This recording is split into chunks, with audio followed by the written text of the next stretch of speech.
مقالتی ولكن مدحت مقالتی بمحمد.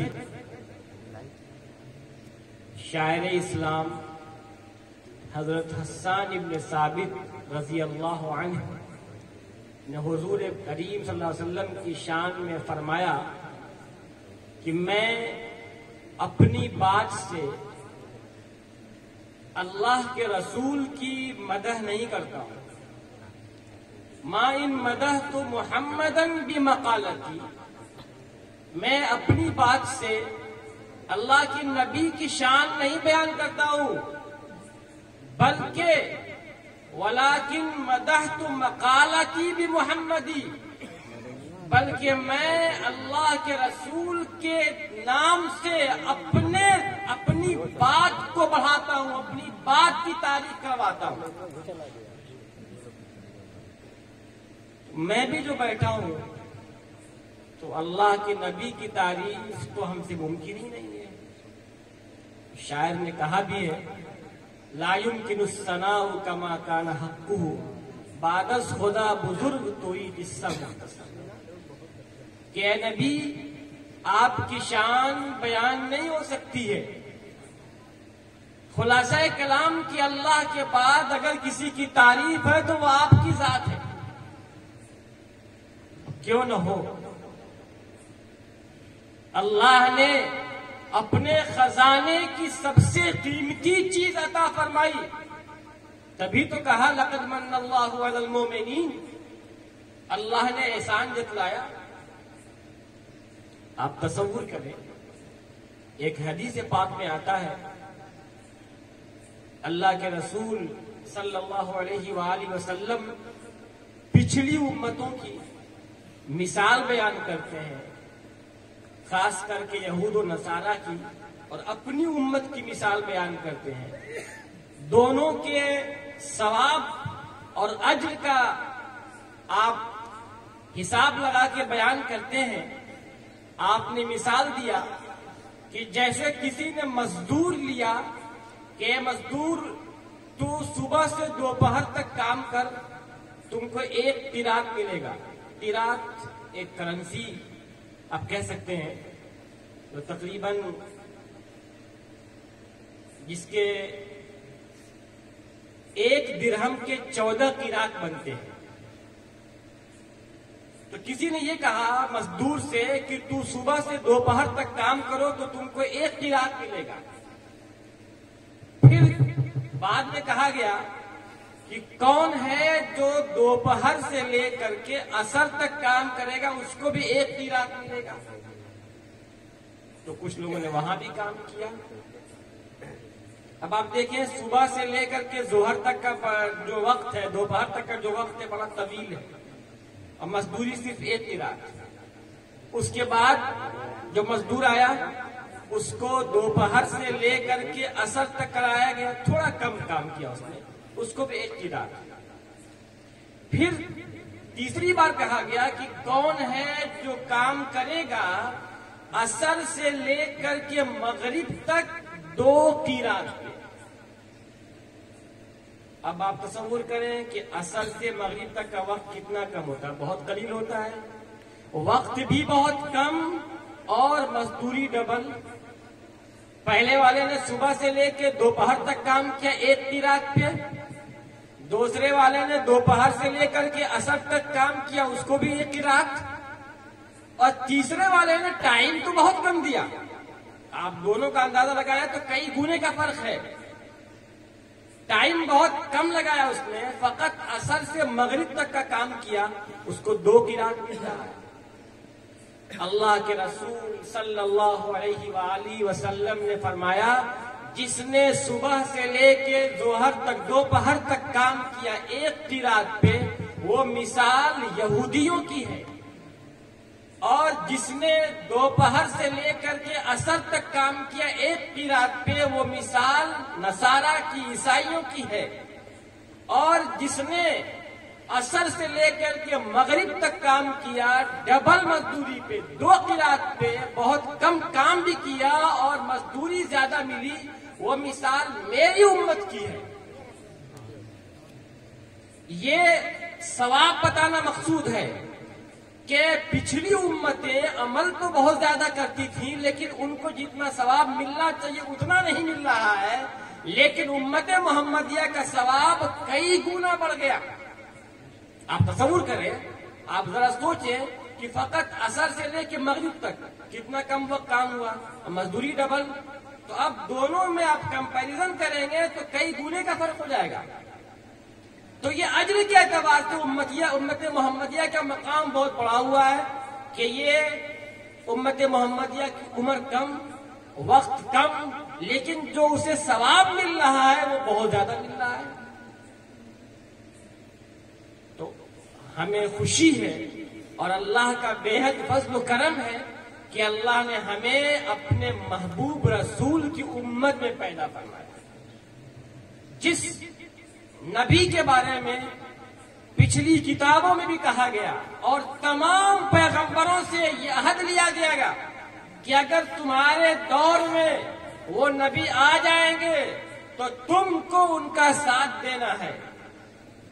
ہر نبی انتظار میں تھا، لیکن آپ سب سے لاسٹ میں آئے، سب سے آخر میں آپ آئے۔ بتانے کا مقصد یہ ہے کہ امت محمدیہ کا جو ثواب ہے وہ بہت زیادہ ہے۔ اور ایک حدیث پاک میں اللہ کے رسول صلی اللہ علیہ وآلہ وسلم نے ارشاد فرمایا ہے، جس کو میں نے ابھی خطبے میں اس حدیث کو پڑھا تھا، اس کا میں بعد میں ترجمہ کروں گا، خلاصہ بیان کروں گا۔ اس سے پہلے اللہ کے نبی کے دنیا میں نبوت کا اعلان سے پہلے ہی چرچا تھا، چاہے آپ سلمان فارسی کو لے لیں، چاہے دیگر لوگوں کو لے لیں، اور جو دیگر کتابیں تھیں، توریت، انجیل، ان تمام کتابوں میں یہ چیزیں مذکور تھی۔ سیدنا صدیق اکبر رضی اللہ عنہ ملک شام گئے ہوئے تھے تجارت کی غرض سے، وہاں انہوں نے ایک خواب دیکھا۔ علامہ جلال الدین سیوطی رحمۃ اللہ علیہ نے اس کو اپنی کتاب خصائص کبریٰ میں لکھا ہے کہ صدیق اکبر رضی اللہ عنہ نے خواب دیکھا کہ ان کے جھولی میں ان کے پاس چاند سورج آ گیا ہے اور انہوں نے اس کو اپنے چادر میں لپیٹ لیا۔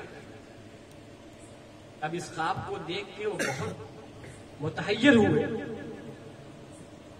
انہوں نے اس کی تعبیر جاننی چاہیے، تو اس زمانے کا مشہور راہب بحیرہ اس کے پاس پہنچے اس سے تعبیر پوچھنے کے لیے۔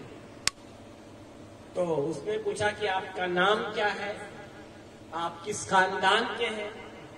جب انہوں نے پوری اپنی بات بتائی تو بحیرہ نے کہا کہ آپ کا خواب سچا ہے، آخری نبی جو مبعوث ہونے والے ہیں آپ ان کے وزیر ہوں گے، اور ان کے وصال کے بعد آپ ان کے خلیفہ ہوں گے۔ سیدنا صدیق اکبر رضی اللہ عنہ نے اس خواب کو چھپایا، کسی سے بیان نہیں کیا۔ جب سرکار دو عالم صلی اللہ علیہ وسلم نے نبوت کا اعلان کیا تو صدیق اکبر بھی پہنچے۔ دوستی تو بہت زیادہ تھی پہلے سے۔ جب اللہ کے نبی نے ان کے پاس اسلام کو پیش کیا تو کہا کہ آپ کے پاس کوئی دلیل، آپ نبی ہیں تو کوئی دلیل تو ہوگی نا، اس کی کوئی نشانی تو ہوگی۔ تو آپ نے فرمایا کہ نشانی وہی خواب ہے جس کی تعبیر تم بحیرہ سے پوچھ کے آ رہے ہو۔ سیدنا صدیق اکبر نے کہا یا رسول اللہ کلمہ پڑھا لیجیے۔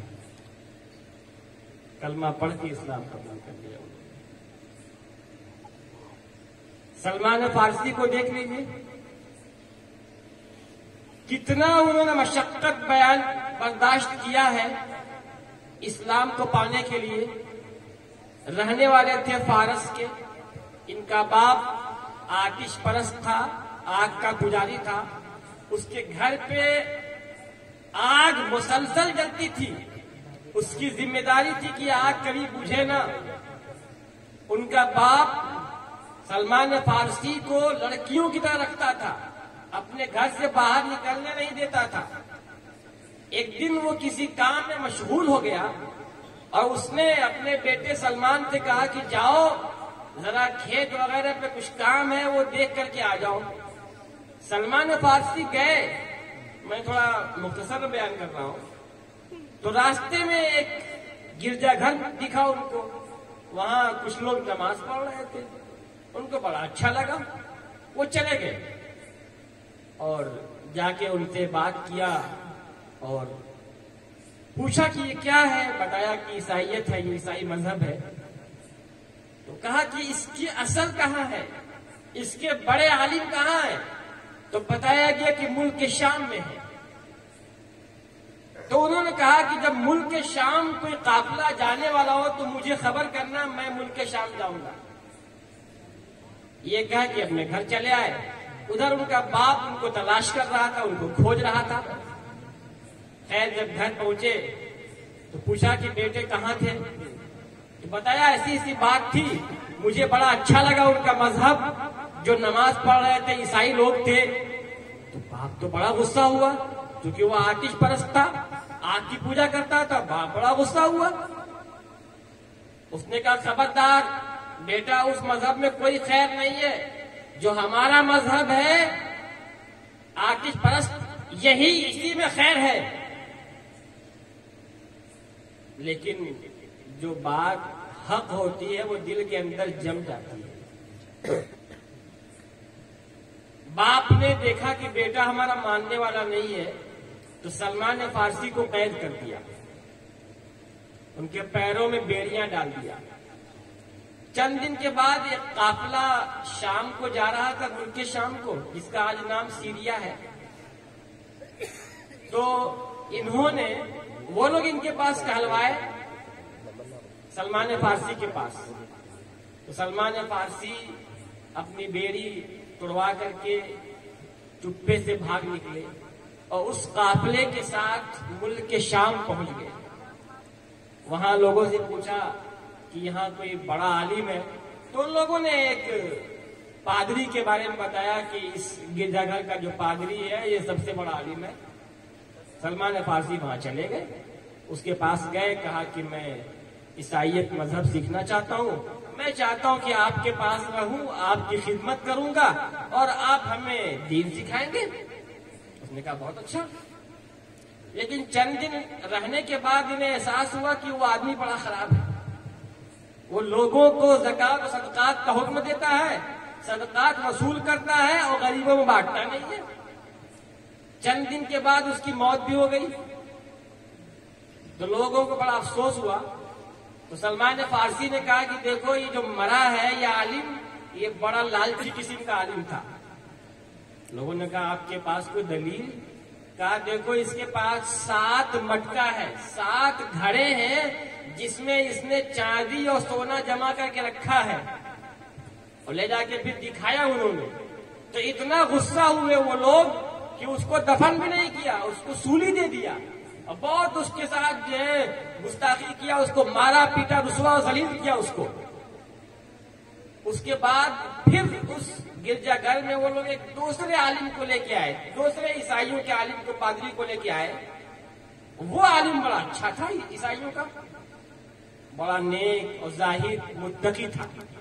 سلمان فارسی کہتے کہ مجھے اس سے بڑی محبت ہو گئی, میں اس کے ساتھ رہتا, وہ مجھے دین سکھاتا, مجھے فائدہ ہوتا. اللہ کی مشیت یہ کہ چند دن کے بعد اس کی بھی موت کا وقت قریب آ گیا. جب اس کے موت کا وقت قریب آیا تو میں نے اس سے کہا کہ اب آپ کا کوئی انتقال ہونے والا ہے, میں بڑا دور دراز سے سفر کر کے فارس سے شام آیا ہوں اور اب آپ کا انتقال ہو رہا ہے, اب آپ مجھے کس کے حوالے کر کے جا رہے ہیں؟ اس نے کہا بیٹا اب مجھے تو نہیں دکھتا کہ اس روئے زمین پہ کوئی بڑا عالم ہوگا. ہاں ایک عالم ہے جو موصل میں ہے, آپ موصل چلے جاؤ, وہاں ایک عالم ہے اس کی خدمت میں آپ جاؤ، وہ آپ کو دین سکھائے گا۔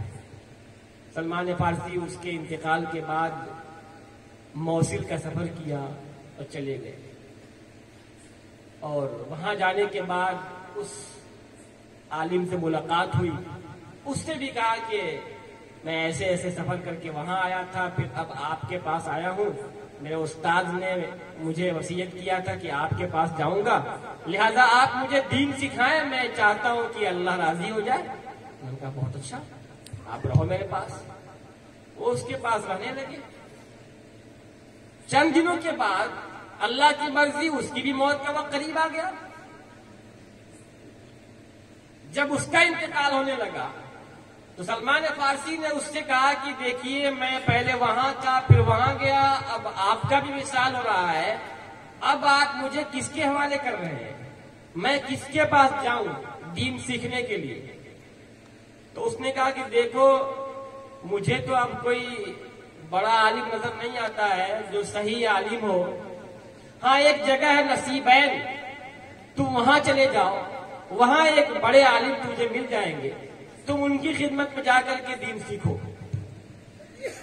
سلمان فارسی ان کے انتقال کے بعد سفر کرتے ہوئے نصیبین پہنچے، اور وہاں جا کر کے ان سے کہا، اس پادری سے، کہ میں آپ کے پاس رہنا چاہتا ہوں، میرے ساتھ ایسا ایسا واقعہ پیش آ رہا ہے، میں کہاں کہاں سے بھٹکتا چلا آ رہا ہوں، میں چاہتا ہوں کہ آپ کی خدمت کروں، آپ سے دین سیکھوں۔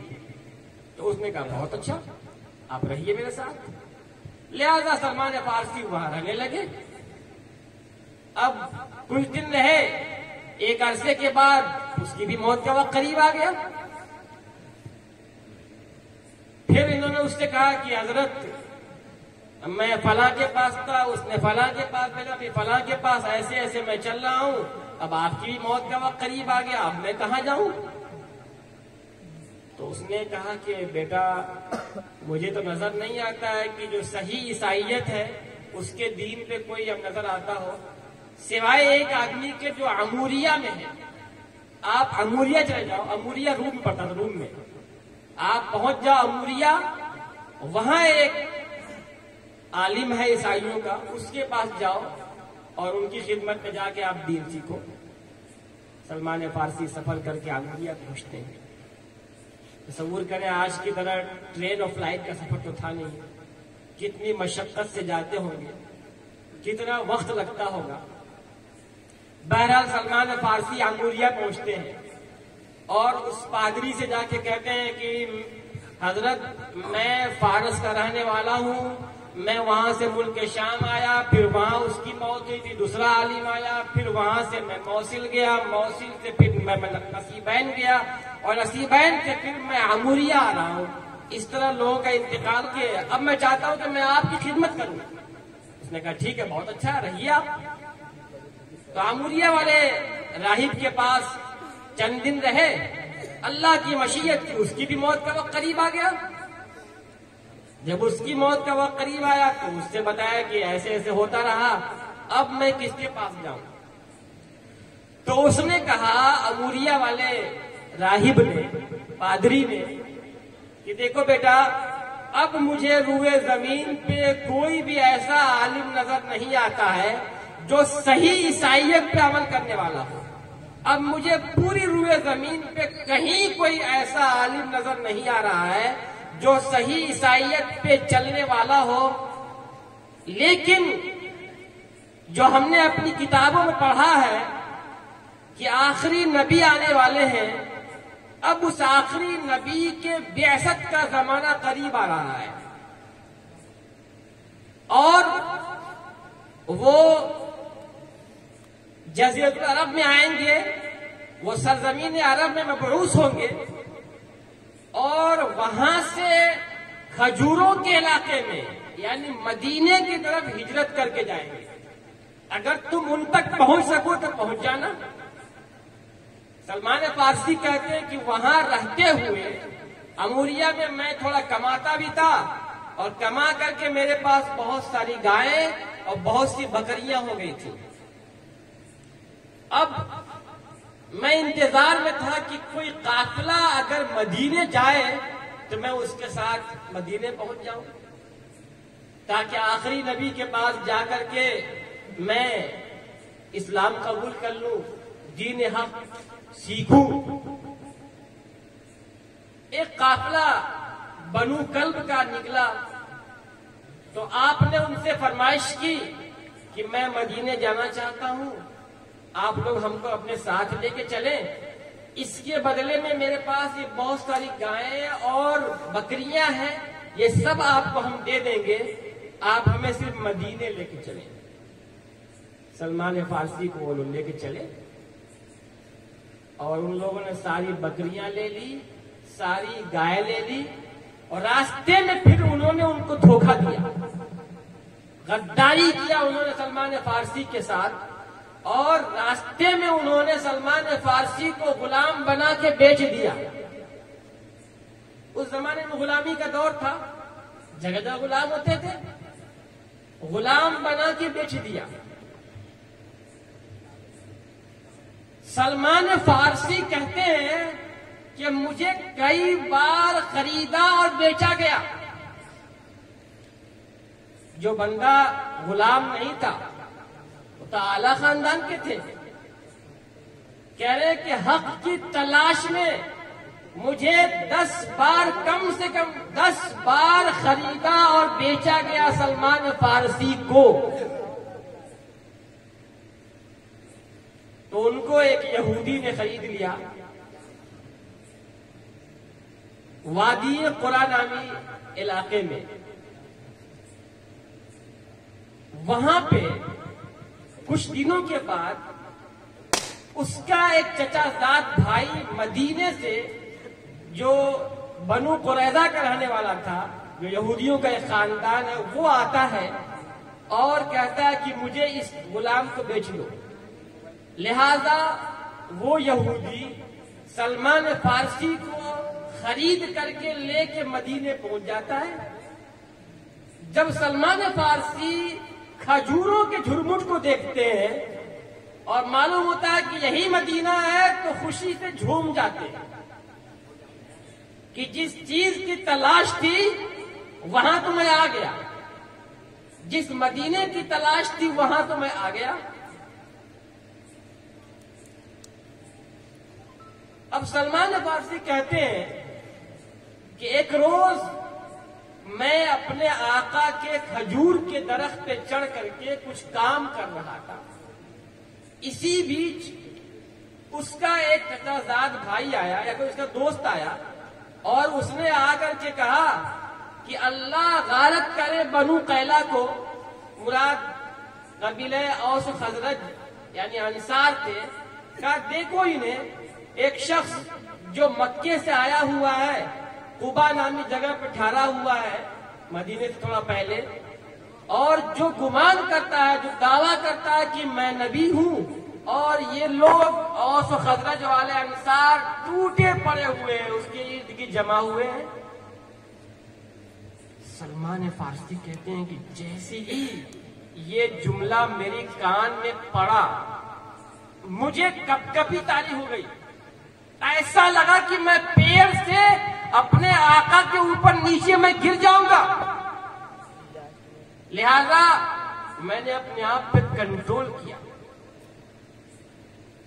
اور پھر میں نیچے اترا جلدی سے، اور اس یہودی سے جو آیا تھا اس سے پوچھا کہ ابھی تم کس کے بارے میں بات کر رہے تھے، ابھی تم کس شخص کے بارے میں بات کر رہے تھے جو نبوت کا دعویٰ کیا؟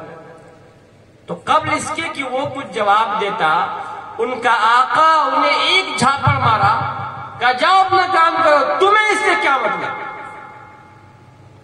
سلمان فارسی دوبارہ اپنے کام میں لگ گئے۔ اس کے بعد سلمان فارسی رضی اللہ عنہ شام کے وقت کچھ کھجوریں لے کر کے نکلے قبا نامی جگہ میں، جہاں اللہ کے رسول قیام فرما تھے، آپ لوگوں کے درمیان تھے۔ سلمان فارسی سے جو آخری والا جو پادری تھا، اموریہ والا، اس نے جو حضور کی نشانی بتائی تھی وہ یہ بتائی تھی کہ آخری نبی کی نشانی یہ ہے کہ وہ صدقے کی چیز نہیں کھائیں گے، وہ صدقہ قبول نہیں کریں گے، ہدیہ اور تحفہ قبول کریں گے۔ اور تیسری ان کی پہچان یہ ہے کہ ان کے دونوں شانوں کے درمیان، دونوں کندھوں کے درمیان ایک مہر ہے جو نبوت کی مہر ہے، یہ ان کی علامت ہے۔ اب سلمان فارسی ان تینوں چیزوں کو آزمانے کے لیے چلے، قبا پہنچے، اللہ کے رسول کو دیکھا کہ آپ بیٹھے ہوئے، صحابہ بھی آپ کے ارد گرد ہیں، تو جا کے کہا کہ اے محمد، معلوم ہوا کہ آپ کمزور لوگ ہیں اور آپ کے ساتھ جو لوگ ہیں وہ بھی غریب ہیں، یہ صدقے کی کھجور ہے، آپ خود بھی کھا لیں، اپنے ساتھیوں کو بھی کھلا دیں۔ تو آپ نے نہیں کھایا، جو غریب صحابہ تھے ان کو آپ نے کھلا دیا۔ سلمان فارسی نے دل میں کہا ایک نشانی تو پوری ہو گئی، جو میرے استاد نے بتایا تھا، جو میرے شیخ نے بتایا تھا کہ صدقہ نہیں کھائیں گے، ایک علامت تو پوری ہو گئی۔ پھر چلے آئے اور سلمان فارسی کہتے ہیں کہ پھر میں نے کھجوریں جمع کی، اکٹھی کی، اور چند دن کے بعد اللہ کے نبی پھر مدینے آ گئے تھے، میں مدینے پہنچا اور جا کے کہا کہ اس دن آپ نے صدقے کی کھجور نہیں کھائی تھی، لہذا میں یہ ہدیے کی کھجور لایا ہوں، یہ تحفے والی کھجور ہے، آپ اس کو کھائیں۔ تو آپ نے خود بھی کھایا، صحابہ کو بھی کھلایا۔ سلمان فارسی دل میں کہتے ہیں کہ دو علامت پوری ہو گئی، دو نشانیاں تو پوری ہو گئی۔ اس کے بعد کہتے ہیں کہ کچھ دنوں کے بعد اللہ کے نبی صلی اللہ علیہ وسلم ایک جنازے میں گئے ہوئے تھے، ابھی قبر کھودی جا رہی تھی کہ میں پہنچ گیا اور میں پیچھے سے، حضور کے پیچھے سے گھوم کے میں دیکھ رہا تھا، میں دیکھنا چاہ رہا تھا کہ وہ نبوت والی مہر کہاں ہے، جو میرے شیخ نے، جو میرے استاد نے بتایا تھا کہ آپ کے دونوں کاندھوں کے درمیان مہر نبوت ہے، اسے میں دیکھنا چاہ رہا تھا۔ اللہ کے رسول سمجھ گئے اور ترنت آپ نے اپنی چادر ہٹائی۔ سلمان فارسی کہتے ہیں کہ جیسے ہی میری نگاہ مہر مبارک پہ پڑی، میں اسے بوسہ دینے لگا اور میں رونے لگا اور کہا یا رسول اللہ، آپ کو پانے کے لیے، حق کو پانے کے لیے سلمان نے کتنی مشقت کیا ہے، نہ جانے کتنی بار غلام بنایا گیا، کتنی بار غلام بنا کے بھیجا گیا، در در کی ٹھوکریں کھاتا رہا۔ اے اللہ کے نبی، آج مجھے حق مل گیا، مجھے کلمہ پڑھائیے اور مسلمان بنا دیجیے۔ لہذا سلمان فارسی کلمہ پڑھ کے اسلام قبول کر لیتے ہیں۔ اب یہاں تک تو میری بات مکمل ہو گئی۔ جو ہم بتانا چاہتے تھے کہ پچھلی کتابوں میں بھی آپ کا تذکرہ ملتا ہے۔ سلمان فارسی کے بارے میں مورخین نے لکھا ہے کہ وہ بہت عمر دراز تھے، ان کی حیات بڑی طویل تھی۔ بعض لوگوں نے لکھا ہے کہ سلمان فارسی نے حضرت عیسیٰ ابن مریم کا زمانہ دیکھا ہے، بعض نے لکھا ہے کہ نہیں، ان کا تو نہیں دیکھا ہے، لیکن عیسیٰ ابن مریم کے کوئی حواری تھے کہ ان کے ساتھی تھے، ان کا دور دیکھا ہے۔ لیکن تمام مورخین کا اس بات پہ تو اتفاق ہے کہ کم سے کم جو ان کی عمر تھی سلمان فارسی کی، وہ 250 برس تھی۔ کم سے کم جو ان کی عمر تھی سلمان فارسی کی، وہ 250 برس تھی۔ اس کے بعد سلمان فارسی کہتے ہیں کہ میں چونکہ غلام تھا، اپنے آقا کے پاس آ گیا اور غلامی کا دور تھا، مجھے آقا کی خدمت بھی کرنا ہوتا تھا، کام بھی کرنا ہوتا تھا۔ اسی دوران غزوہ بدر اور غزوہ احد کا معرکہ پیش آ چکا تھا۔ کے بعد جب اللہ کے نبی کی اس کی فراغت ہوئی تو میں حضور کے پاس گیا تو آپ نے فرمایا کہ سلمان تم اپنے آقا سے مکاتبت کیوں نہیں کر لیتے ہو؟ مکاتبت کا مطلب یہ ہوتا ہے کہ اپنے آقا سے کہو کہ ایسا کہ کچھ پیسے کا ہم انتظام کر دیتے ہیں، جتنا آپ کو پیسہ چاہیے آپ ہم کو آزاد کر دیجئے۔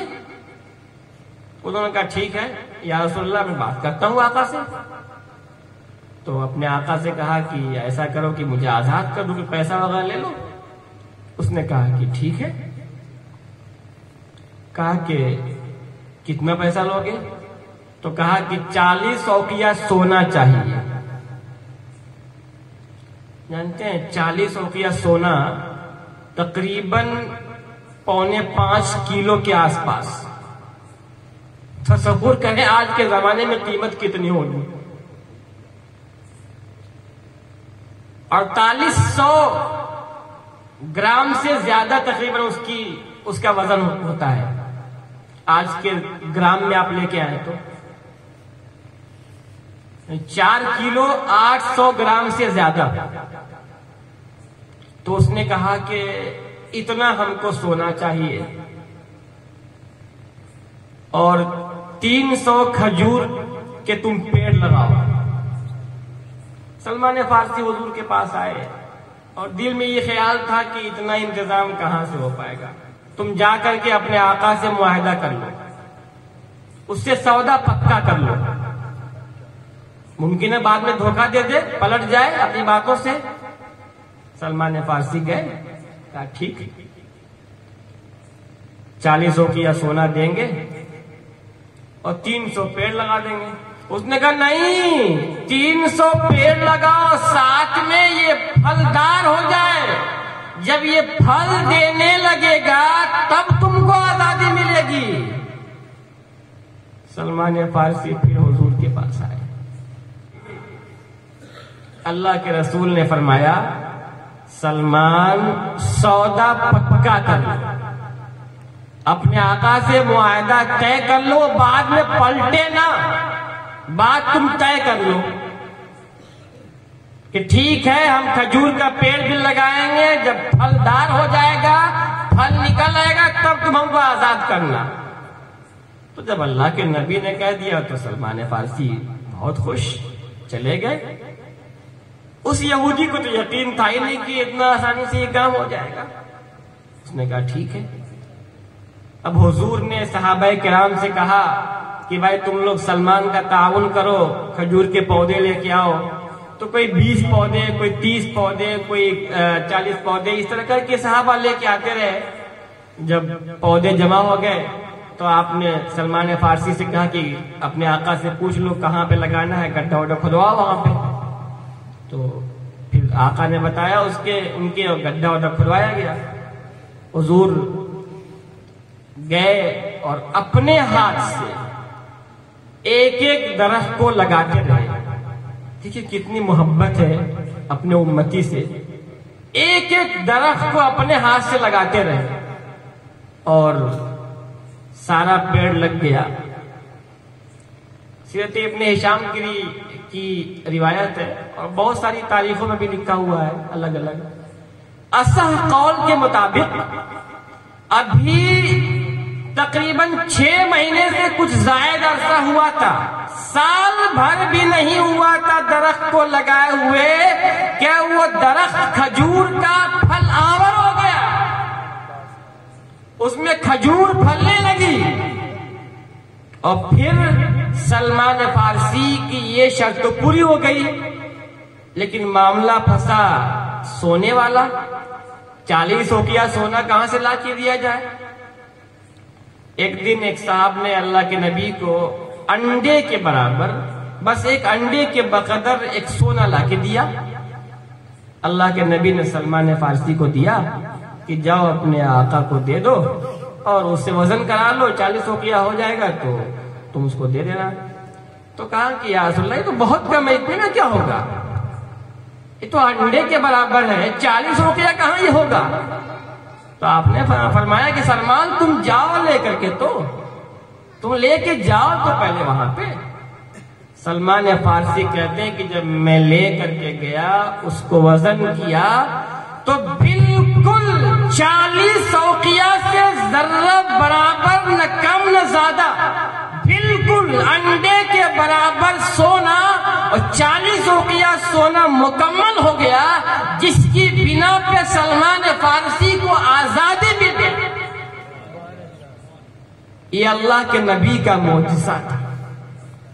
تو میں اس واقعے کے ذریعے بتانا یہ چاہ رہا تھا کہ پچھلی کتابوں میں بھی اللہ کے نبی کا تذکرہ آیا ہے، یہود و نصارہ کے بھی اس میں آیا ہے، وہ مانے یا نہ مانے یہ ان کی قسمت ہے یا بدقسمتی ہے، وہ مانے یا نہ مانے، لیکن تمام چیزوں میں، بلکہ آج بھی جو کتابیں لوگوں کے پاس ہیں ویدوں کی شکل میں، اس میں بھی سرکار کا تذکرہ آیا ہوا ہے۔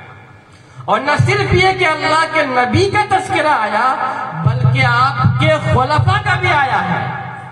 جیسے صدیق اکبر نے خواب دیکھا، بحیرہ نے بتایا، اور یاد کیجئے فاروق اعظم رضی اللہ عنہ کے زمانے کو، جب آپ نے لشکر کو بھیجا تھا بیت المقدس کو فتح کرنے کے لیے، عبیدہ ابن ابی جراح وغیرہ وہاں پہ تھے، تو جنگ کی نوبت نہیں آئی تھی، معاملہ یہ تھا کہ تم چابی حوالے کر دو۔ تو اس نے کہا کہ ان سبوں نے کہا کہ جو ان کے عالم تھے عیسائیوں کے، کہا کہ نہیں، ہم آپ کو حوالے نہیں کریں گے۔ تو انہوں نے فاروق اعظم رضی اللہ عنہ کو خط لکھا کہ اے امیر المومنین آپ تشریف لائیے۔ تو فاروق اعظم رضی اللہ عنہ اپنے غلام کو لے کے جا رہے تھے، ایک ہی سواری تھی اور باری باری سواری میں بیٹھتے تھے، کبھی آپ کبھی وہ بیٹھتا تھا۔ جب قریب پہنچے تو ابو عبیدہ ابن جراح وغیرہ چاہ رہے تھے کہ باری عمر کی اللہ کے یہ فاروق اعظم سواری میں بیٹھ جائیں تاکہ جو لوگ ہیں ان کے اندر رعب پیدا ہو۔ آپ نے منع کر دیا، کہا نہیں، باری یہاں میرے غلام کی بیٹھنے کی ہے، میرا غلام بیٹھے گا، میں پیدل چلوں گا، اور آپ کا لباس بھی بڑا سادہ۔ اب ان لوگوں کے دل میں خیال تھا کہ وہ لوگ کیا اثر لیں گے، لیکن جیسے ہی ان لوگوں کے سامنے پہنچتے ہیں اور دیکھتے ہیں، معلوم ہوا کہ غلام سوار ہے، آقا پیدل چل رہا ہے، ترنت لا کے بیت المقدس کی چابی حوالے کر دیا ان لوگوں نے، اور کہا کہ ہم نے اپنی کتابوں میں پڑھا ہے کہ جو خلیفہ وقت ہوگا وہ پیدل چل رہا ہوگا اور غلام اس کا سوار ہوگا۔ تو پچھلی کتابوں میں بھی ہمارے نبی کے بارے میں آیا ہے، ان کے خلفاء کے بارے میں آیا ہے، کوئی مانے یا نہ مانے، حق تو بہرحال ہے۔ آخری بات میں نے جو حدیث پاک پڑھی تھی وہ پیش کر کے اپنی بات کو ختم کروں گا، کیونکہ وقت بہت ہو گیا، میں تھوڑی دیر کے لیے آیا تھا۔ میں نے جو حدیث پاک پڑھی تھی، وعدنی ربی ان یدخل الجنت من امتی 70,000 بغیر حساب ولا عذاب، یہ ایسی حدیث ہے کہ جب میں اس کو پڑھتا ہوں، جب سنتا ہوں، میرا دل اتنا خوش ہوتا ہے، اتنا خوش ہوتا ہے کہ خوشی کی انتہا نہیں ہوتی ہے۔ اور ہر امتی کو جب یہ حدیث سنے گا تو اس کی خوشی کی انتہا نہیں ہوگی۔ ذرا سا آپ تصور کریں کہ حشر کا میدان ہوگا اور رب العالمین حساب و کتاب لے گا، اور بڑا سخت حساب و کتاب کا دن ہوگا۔ بعض لوگوں کو حساب دینے میں 500 سال کا عرصہ لگ جائے گا۔ جتنا انسان، جتنا زیادہ اس کی وہ ہوگی پراپرٹی ہوگی، اتنے ہی زیادہ اس کو حساب دینا ہوگا۔ ایسے موقع پہ کچھ لوگ ہوں گے جو جنت میں بغیر حساب و کتاب کے جائیں گے، کوئی حساب و کتاب نہیں ہوگا، بغیر حساب کے، بغیر عذاب کے، کوئی عذاب بھی نہیں ہوگا ان کو۔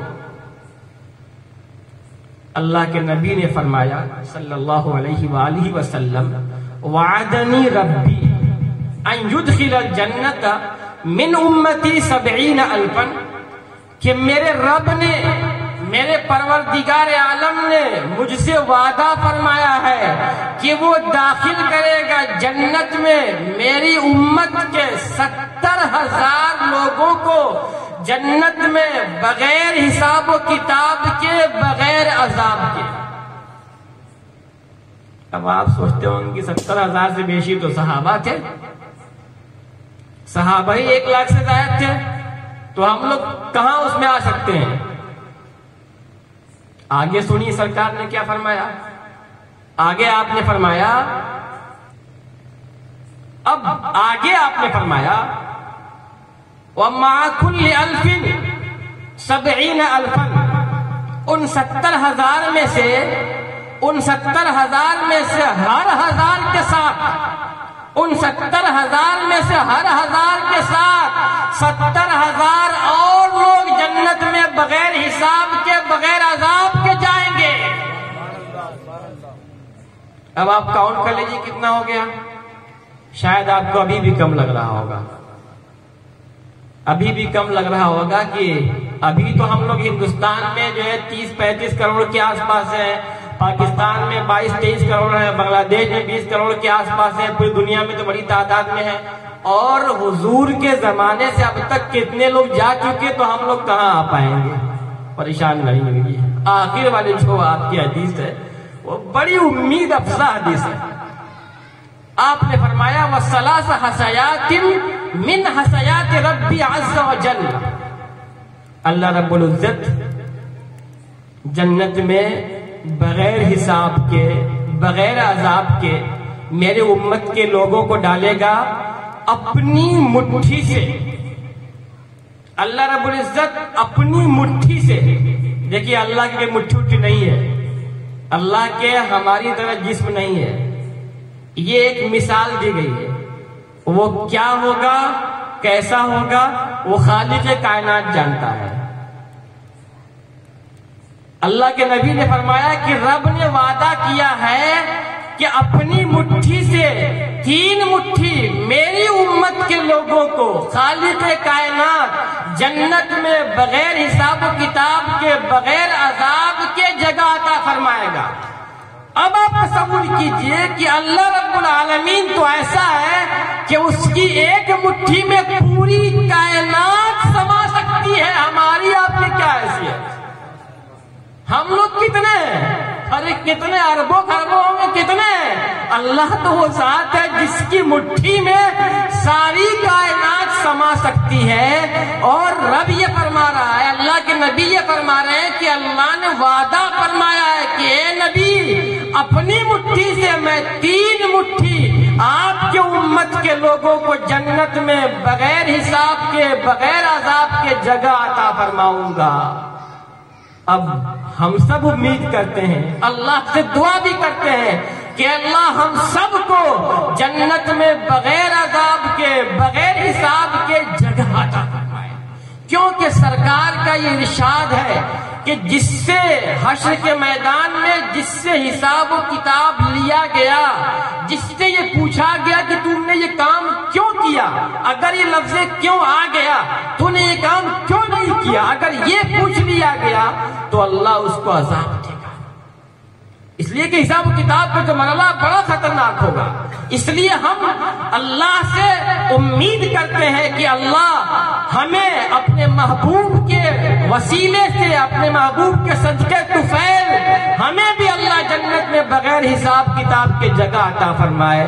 اور ہم یہ بھی کہیں کہ عشق نبی کا، عشق مصطفیٰ کا سب سے بڑا جو تقاضا یہ ہے کہ ہم سنت نبوی پہ اپنے آپ کو ڈھالیں، ہمارے اخلاق ایسے ہوں، ہمارے عادات و اطوار ایسے ہوں کہ دیکھنے والا یہ کہے کہ محمد ہی جا رہا ہے، محمد ہی جا رہا ہے، وہ ہم سے سبق لے اور اس پہ عبرت ہو کہ یہ کون لوگ ہیں، کس کے ماننے والے ہیں۔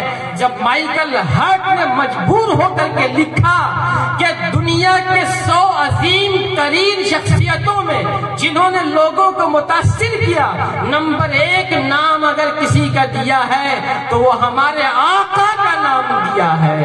اللہ تعالی ہم سب کو اپنے محبوب کے سنت پہ عمل کرنے کی توفیق عطا فرمائے۔ وآخر دعوانا ان الحمد للہ رب العالمین۔